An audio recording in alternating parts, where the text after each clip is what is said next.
បាទសួស្តីអ្នកទាំងអស់គ្នាថ្ងៃទីនេះខ្ញុំមាន file មួយចង់មកបង្ហាញពីរបៀប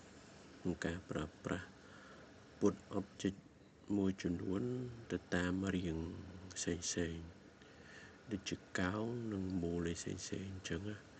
តែយើងមិនអាចងាយស្រួលក្នុងការប្រើ SketchUp អញ្ចឹងយើងមានវិធីសាស្ត្រក្នុងការប្រើ plugin អញ្ចឹង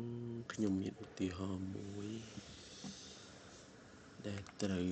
យកមកអនុវត្តអញ្ចឹងខ្ញុំចង់បានទម្រង់បែបនេះនៅក្នុងការប្រើប្រាស់ plugin តែដំបូងឡើយយើងត្រូវមានអីខ្លះអញ្ចឹង tool របស់វានឹងឈ្មោះថា SAP Blender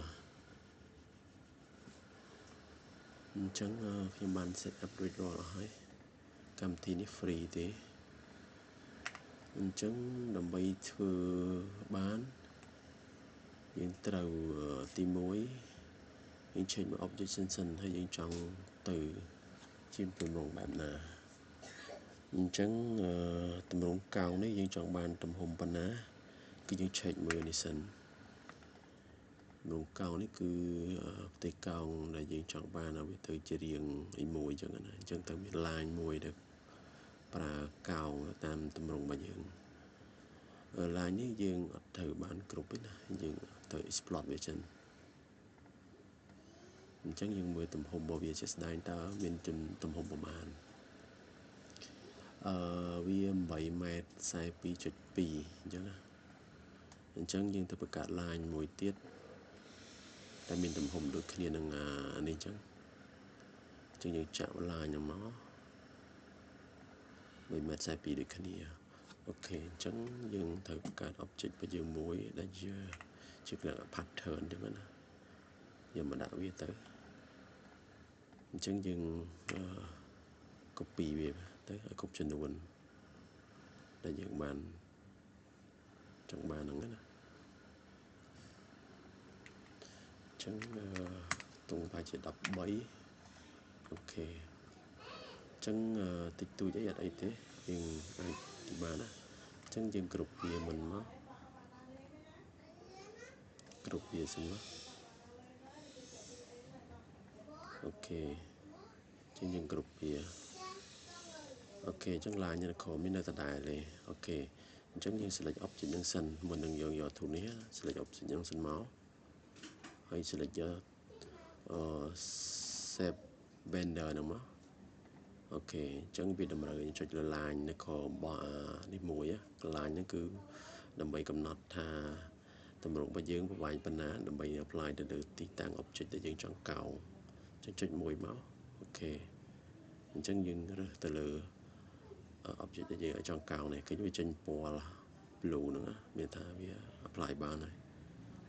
តែបើគ្នាយើងអត់ export ទេវានៅជាគ្រប់ទៅអត់បានតើ export វាសិនអញ្ចឹងចុចពីរដងមកអូខេបានហើយអញ្ចឹង enter មួយមកអូខេហើយបានអញ្ចឹងយើង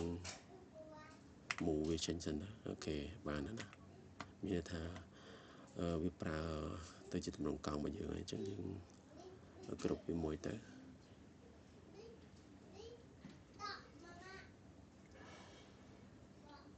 វាគ្រប់រួចរាល់ហើយអញ្ចឹងយើងមិនធ្វើអីអញ្ចឹងយើងចង់ឲ្យវាទៅជាទម្រង់វែងដែលយើងចង់បានខ្សែវាធម្មតាកម្ពស់យើងអាស្រ័យទៅលើទីតាំងដែលយើងចង់បានណាពីខ្ញុំទៅដាក់9 ម៉ែត្រ9 ម៉ែត្រយើងដាក់នេះទៅ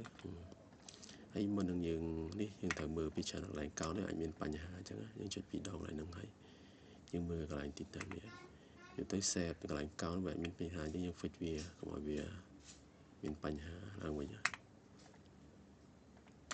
អូខេកន្លែងនេះតិចទៀតអូខេអញ្ចឹងវាដើរស្រួលអញ្ចឹង object យើងមានន័យថាវា smooth ត្រឹមត្រូវអាចទៅប្រើដើម្បីcopy ទៅទីតាំងរបស់យើងបានហើយអញ្ចឹងយើង copy មកចំនួនឡើងទៅលើទៅអូខេអញ្ចឹងយើងដាក់បាន ចឹងចំនួនវាល្មមតែដល់យើងបានហើយមានន័យថាវាគឺត្រូវបាន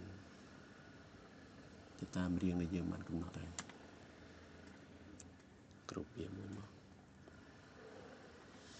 អូខេចឹងយើងយកទៅ apply លើទីតាំងអីផ្សេងៗបានហើយតាមរៀងរបស់យើងណាមានតែប៉ុណ្្នឹងអរគុណសម្រាប់ការតាមដានទស្សនាជួបគ្នានៅពេលក្រោយ